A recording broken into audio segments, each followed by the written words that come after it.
Bienvenue dans le 18h. Merci à tous de nous suivre sur RTI 1.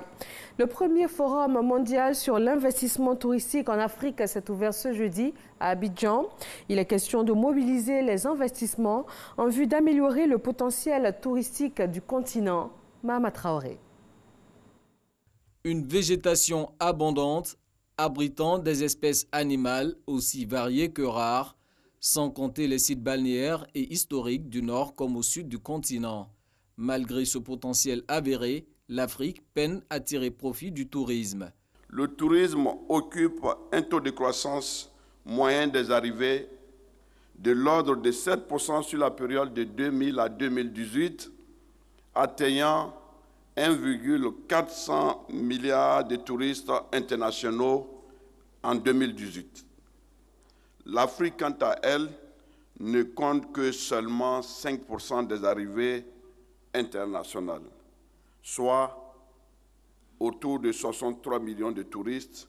Si l'offre touristique africaine veut améliorer ses 5% de recettes mondiales, il lui faudra investir, d'où ce premier forum mondial sur l'investissement touristique en Afrique organisé par l'OMT, l'Organisation mondiale du tourisme.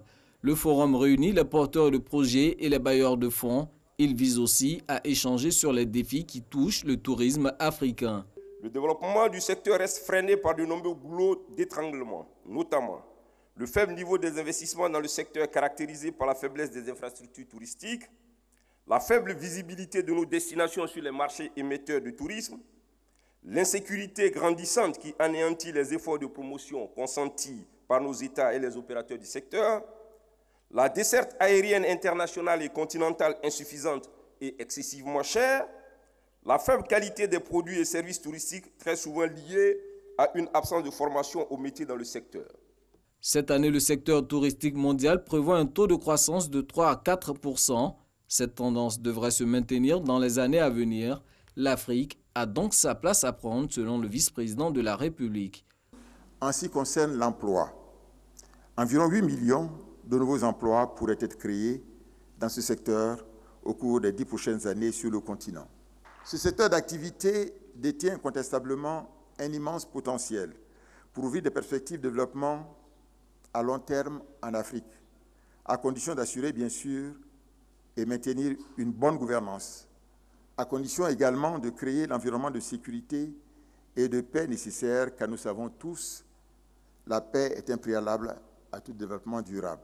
En matière d'investissement, la Côte d'Ivoire mise sur sa nouvelle stratégie de promotion touristique dénommée Sublime Côte d'Ivoire. Chiffré à 3 200 milliards de francs CFA, ce projet enregistre déjà plus de 7 000 milliards de francs CFA d'intention d'investissement de la part des partenaires financiers. Le Premier ministre, ministre du Budget et du portefeuille de l'État, a donné ce matin une conférence de presse. Amadou Gon Coulibaly a fait le point des politiques économiques. La croissance économique, la dette intérieure, la problématique des PME locales et l'environnement des affaires ont été largement abordés par le chef du gouvernement. Les fake news, quand la loi s'applique aussi sur Internet, c'est le sujet du dossier politique de ce jeudi. Car si la presse et les médias sont encadrés par des textes, sur la toile, les fausses informations foisonnent. Des textes, images et vidéos sont manipulés par des personnes via leur compte personnel. Alors qu'en Côte d'Ivoire, le cadre juridique condamne ces faits. Que dit exactement la loi en la matière? Des juristes, sociologues et experts se prononcent dans le dossier politique de ce 20h. Chaque 8 mars, le monde célèbre la Journée internationale des droits de la femme. La ministre de la Femme, de la Famille et de l'Enfant a procédé au lancement officiel des festivités pour cette année. Elles vont se dérouler le 7 mars prochain, avec pour thème la promotion de la femme, un atout pour une paix durable en Côte d'Ivoire. L'actualité au Togo pour terminer, la campagne électorale pour le scrutin présidentiel prend fin ce soir. Et pour ces derniers moments de mobilisation, les 7 candidats sont sur tous les fronts. Cela après 2 semaines de meetings et de rencontres avec les électeurs sur le terrain. Merci à tous de nous avoir suivis. Vous voulez tout savoir de l'actualité dans nos régions? Eh bien, restez sur RTI 1.